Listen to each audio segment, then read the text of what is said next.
So I'm going to give you sort of a foreshadowing of my conclusion on this. And I looked at this with an open mind. I didn't know what the financials were with the WNBA. I knew that they had increased attendance. I knew that they were making more money, but my first confusion point was you're losing this money. Where's the money going? What's happening? Well, let me explain why the WNBA is losing money.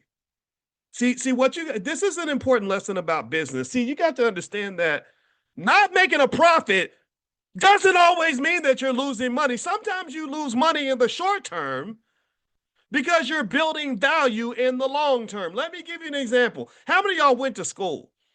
Anybody go to school? How many educated Negroes we got up in here? How many of y'all went to school and spent tens of thousands, if not hundreds of thousands of dollars going to school?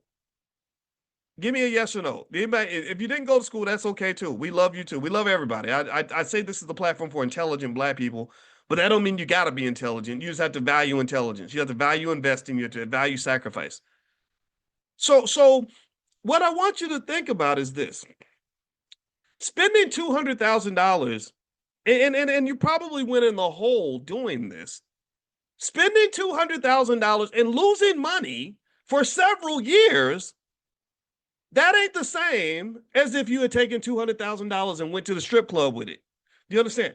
So spending 100 grand on school is not the same as spending 100 grand on Gucci bags, right? Or if I spend a couple 100,000 investing in my business, that's not the same as you spending $200,000 on Rolls Royces and Lamborghinis. Do you understand? Those are two different. One's an investment, one's an expense. One adds value, one destroys value. You got to know the difference, and the reason that difference is important is because that explains why.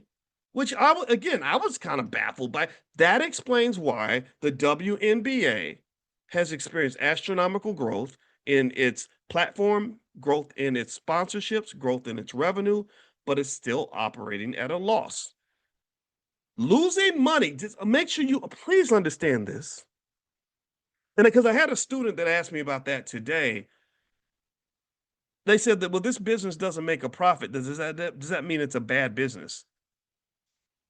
Well, I explained it like this. I said, if losing money makes it a bad business, then that means Amazon was a horrible business because Amazon lost money for 7 years before it started to become profitable. Now it's worth about $1.8 trillion.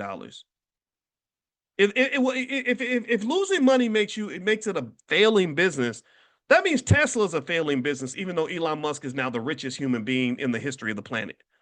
Maybe Mansa Musa was a little higher. Who knows? I don't know. It was a big difference. Like, I'm a vote for the black guy, but still. If losing money and not being profitable makes your business a failure, that means Uber is a complete failure because Uber lost $8.5 billion in 2019. And WNBA is losing 40 million. Uber lost 8.5 billion. Why in the hell would you stay in business when you lost 8.5 billion?